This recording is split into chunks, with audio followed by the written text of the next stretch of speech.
A few weeks ago, I was scrolling through old satellite images, just killing time. Then I found something that didn't make sense. A full city. Streets, apartment blocks, a school. Not a single person. 49,000 people were told to pack a bag and leave. They were told they'd be back in 3 days. That was 1986. Nobody ever went back. I should have closed the tab. Instead, I started looking for more. An airport frozen in 1974. A passenger jet still sitting on the tarmac. A neighborhood where 50,000 people lived stacked on top of each other, flattened one morning and replaced with a park. Then it got stranger. Islands on every map for centuries that turned out to be open water. A town sitting on a fire that's been burning since 1962. A hole drilled so deep into the earth, they welded it shut and walked away. 4 levels, 10 locations. I genuinely wish I'd stopped looking. Tier 1, the surface, Pripyat. So that satellite image I found, the empty city, that was Pripyat. And I figured I knew the story. Everyone does, right? Chernobyl, reactor explosion, evacuation, ghost town. It's been in video games, HBO series, and 100 documentaries. But then I actually started reading. Not the disaster part, the before part. Pripyat wasn't some gray Soviet bloc town. The average age of the people living there was 26. It was one of the most modern cities in the entire USSR. They had 10 gyms, 35 playgrounds, a cinema, a palace of culture, 25 stores. And there was this amusement park, brand new, never open, scheduled for May 1st, 1986. Ferris wheel, bumper cars, swings, all of it built, painted, ready. Nobody had ever sat in any of them, not once. On April 26, Reactor 4 exploded. And here's the thing that actually got to me. For 36 hours, nobody said anything. The government knew. The plant workers knew. And the next morning, children walked to school. Families hung laundry on their balconies.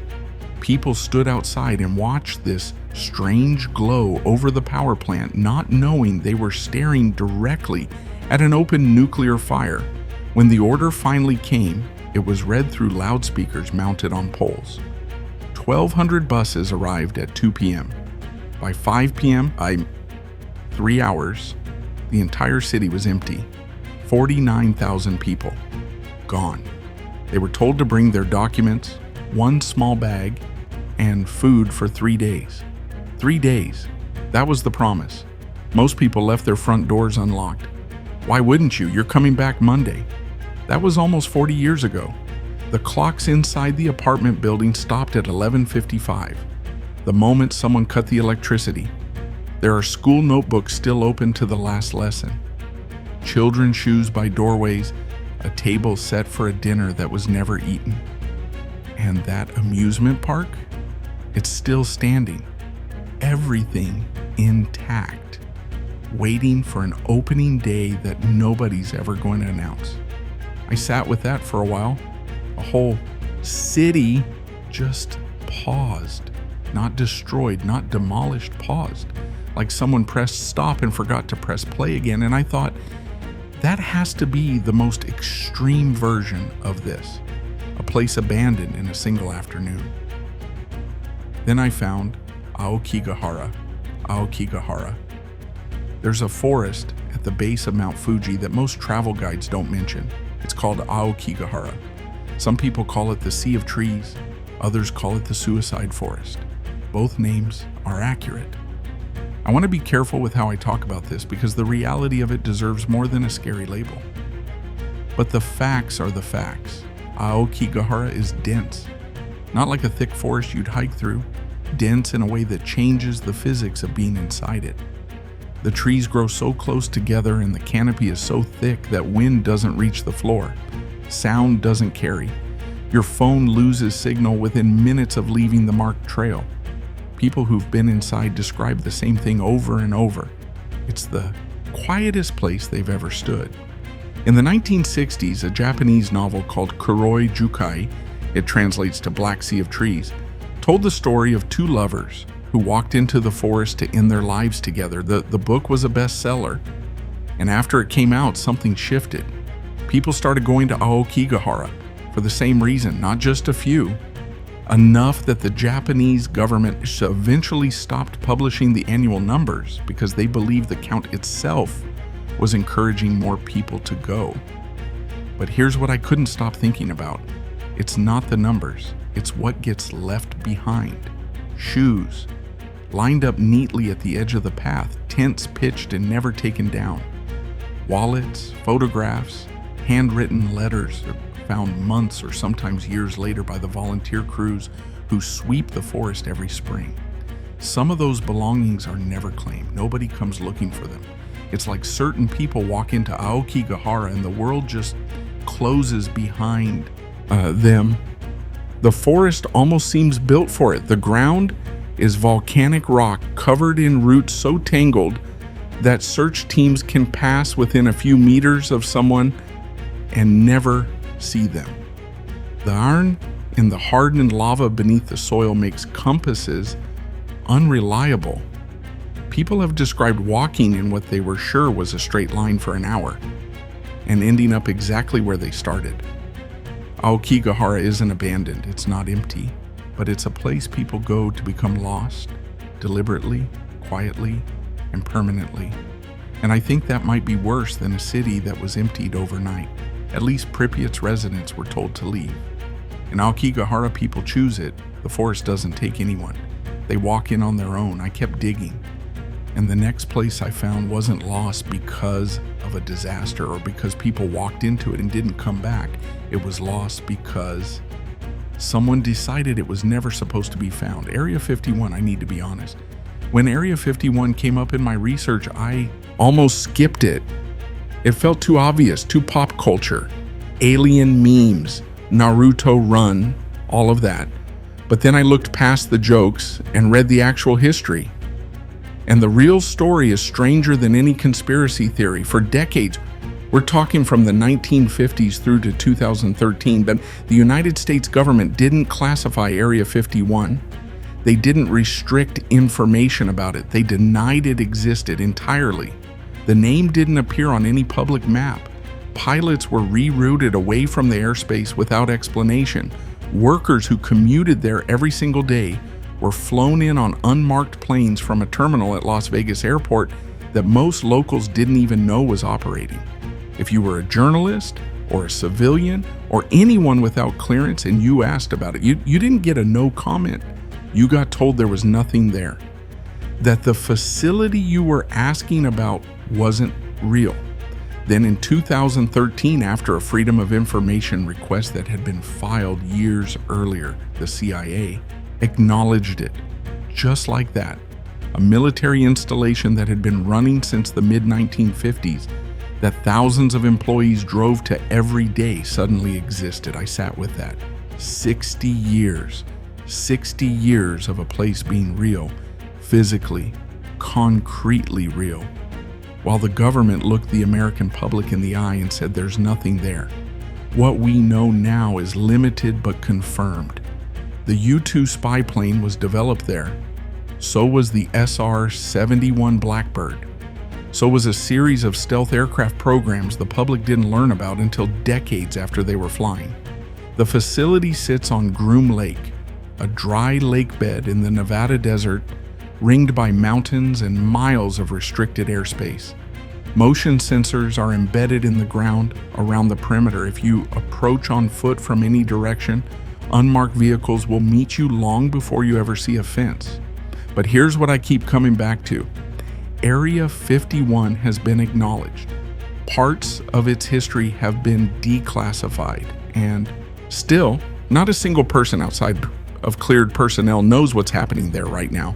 Not what it was used for in the Cold War. Right now, today, you can pull up satellite imagery and watch new buildings going up in real time. Nobody has explained what any of them are for. Most lost places got that way because something went wrong. A disaster, a war, an evacuation. Area 51 was lost on purpose. It was hidden in plain sight for 60 years. And even now that we know it's there, we don't actually know what it is. That's the surface of this iceberg. 3 places, one abandoned in an afternoon, one that swallows people by choice, and one that was erased from the map by the people who built it.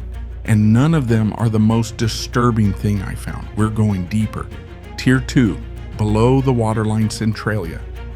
So I'm reading about underground fires, not even looking for anything specific, just following a thread. And I come across this town in Pennsylvania called Centralia. And the story starts so small it almost sounds boring. In 1962, the town council needed to clean up a landfill. The landfill sat in an old strip mine pit, and the way they'd always cleaned it up every year before Memorial Day was to set it on fire. Controlled burn, routine. They'd done it before with no problems, except this time, the fire found a seam of coal underneath, and it spread into the abandoned mine tunnels that ran beneath the entire town. At first, nobody cared.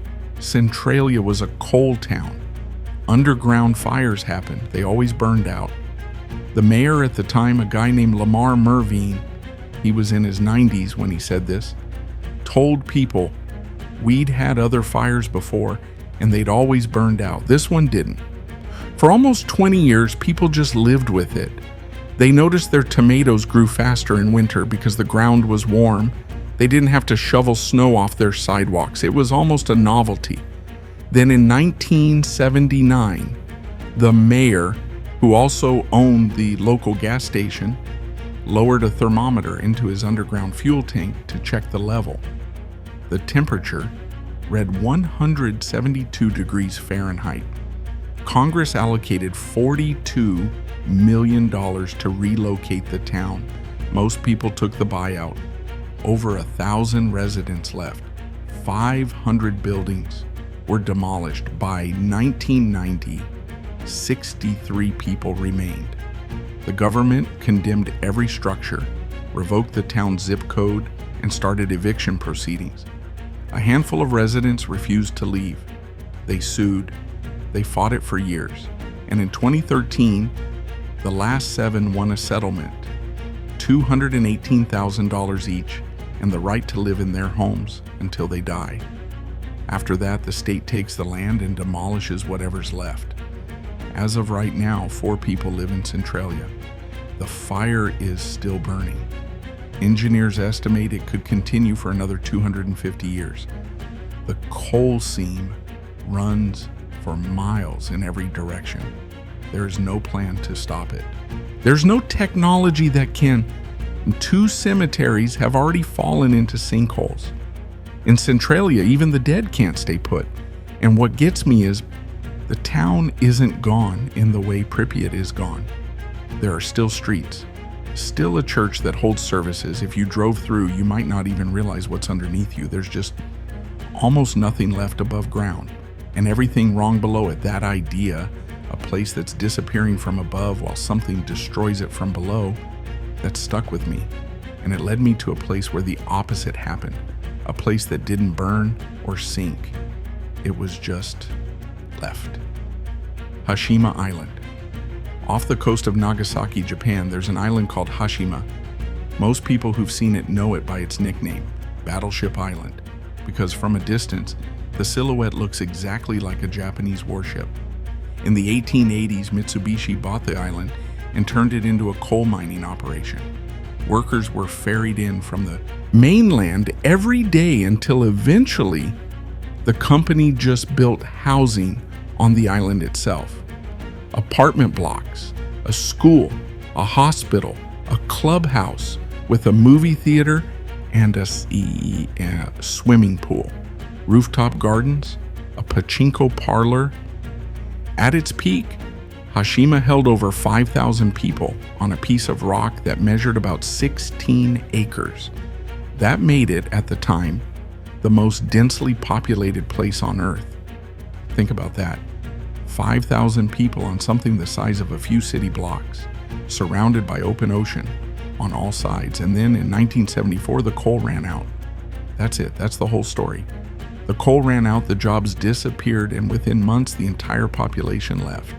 They didn't take much with them. There was no disaster, no evacuation order, no radiation. People just packed what they could carry and caught a ferry to the mainland. And nobody came back. The buildings are still standing. Concrete apartment blocks 10 stories high, crumbling into the sea. Salt air and typhoons have been tearing at them for 50 years. Stairways lead to hallways that lead to rooms where furniture is still sitting where it was placed. The whole island looks like it was abandoned mid-sentence. In 2015, UNESCO named it a World Heritage Site. You can take a tour now, but only a small fraction of the island is open.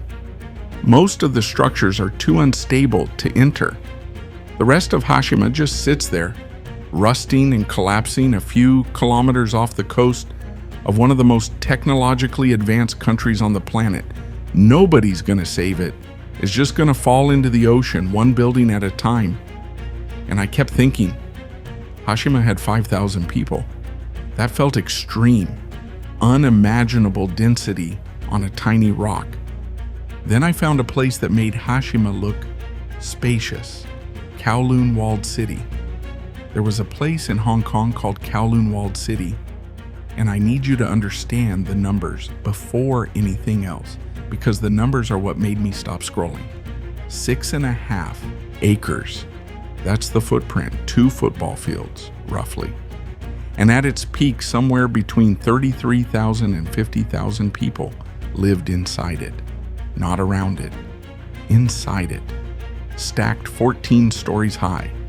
Buildings pressed so tightly together that the rooftops merged into a single, continuous surface. Kids played up there because there was nowhere else. Below the roofline, some corridors never saw daylight. The buildings were so compressed that entire sections of the interior existed in permanent darkness. Residents described hallways where you couldn't see 3 feet in front of you at noon. The place had no government. Technically, it fell into a jurisdictional gap between British Hong Kong and China. Neither side claimed authority, so neither side enforced laws. The result was a self-governing micro-city that ran on its own logic. The police didn't go in. In 1983, Hong Kong authorities admitted they couldn't maintain control inside the walled city. That's not rumor. That's on record. In 1987, the government announced it would be demolished. The residents protested. Negotiations over compensation took years. Riot police entered on July 2nd, 1992 and forced out the last holdouts. Demolition started in March 1993. By April 1994, the entire thing was gone. Today, if you go to that spot in Hong Kong, you'll find Kowloon Walled City Park.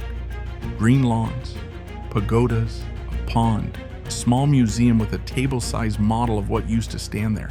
And that's it, 50,000 people's lives compressed into a scale replica the size of a dining table. Kowloon is gone, completely. And the only proof it was ever there is photographs and a park with a nice pond. But at least Kowloon had people who wanted to stay. At least it was full of life, even if that life was chaotic and dark. The next place I found had no life in it at all. And it hadn't for a very long time. And that's the bottom of Tier 2. We've gone from places you might have heard of to places most people will never visit. Cities that emptied overnight, islands that were left to rot, neighborhoods that were flattened and paved over. But we're only halfway down. The next tier is where I started losing sleep. Tier 3, the dark water, Kayakui. I almost didn't include this one. Not because it isn't disturbing, it is, but because the story isn't about a disaster or a fire or a plague. It's about neighbors. Kayakui sits on a hillside in southwestern Turkey, about 8 kilometers from the coast. If you saw it from a distance, you'd think it was an ancient ruin. Hundreds of stone houses climbing up a slope, all roofless, all empty.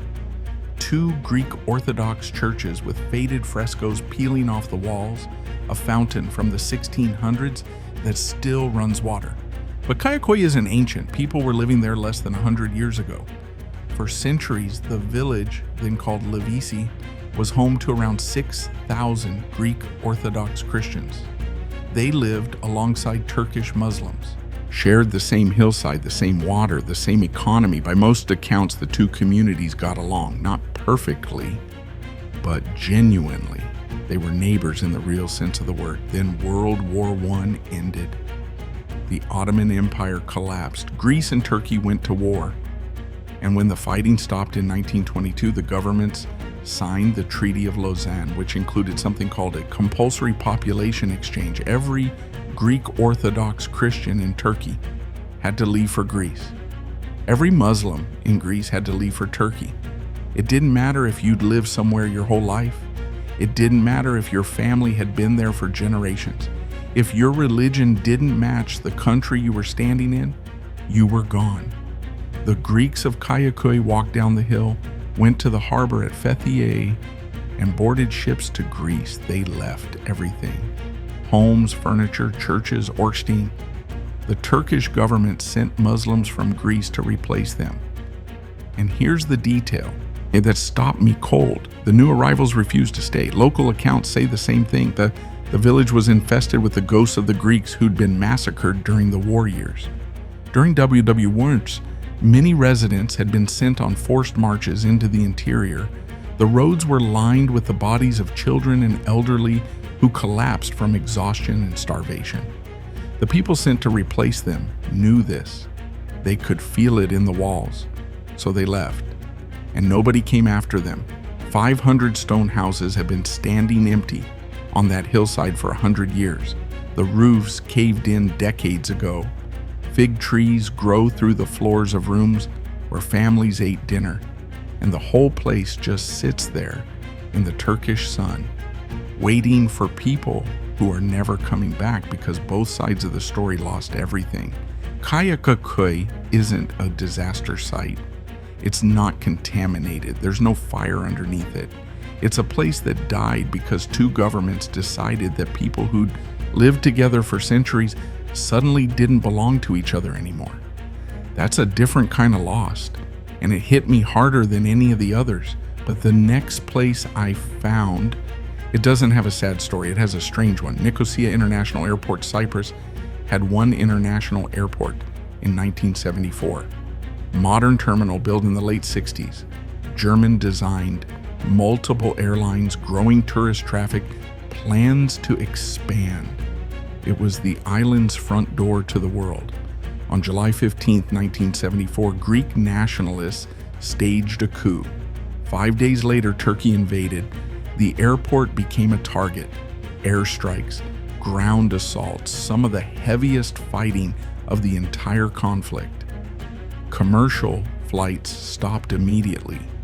When the ceasefire was signed in August, the lines were drawn, and Nicosia International Airport ended up sitting directly inside the UN buffer zone, the strip of land dividing the Greek south from the Turkish north. Neither side could touch it. Neither side could use it. So it just stopped. That was 50 years ago. The terminal is still standing. The 1960s furniture is still in the departure lounge. Advertising billboards are still on the walls, selling products that don't exist anymore to tourists who never arrived. The passport booths, the baggage carousel, the check-in counters, everything is there, covered in dust and bird droppings. And on the tarmac, a Cyprus Airways Hawker Siddeley Trident passenger jet sits exactly where it was parked in 1974. Its engines were stripped during the crisis to repair another plane. That other plane flew out in 1977, the last commercial flight to ever leave Nicosia. The one left behind has been sitting in the same spot for half a century, a hollow shell on an empty runway. 3 years ago, a group of Greek and Turkish Cypriots entered the airport's inner offices for the first time since the invasion. They found flight plans, operational documents, Cyprus Airways archives, hundreds of pages of history, that had been sitting in drawers for 50 years. Nobody had touched them. The airport is now UN headquarters on the island. They hold peace talks there. I don't know if that's poetic or cruel, negotiating the future of a divided country inside a building that's been frozen since the moment it was divided. Kayakoi lost its people to a treaty. Nicosia lost its purpose to a ceasefire line drawn on a map. Both are still standing, both are still waiting, and neither of them prepared me for what I found next. North Brother Island. There's an island in New York City's East River, between the Bronx and Rikers Island, that you cannot visit. It's called North Brother Island. It's owned by the city. It's less than a mile from the mainland. And it has been completely off limits to the public for over 60 years. The island's history reads like someone designed it to be cursed. In the 1880s, it became a quarantine hospital.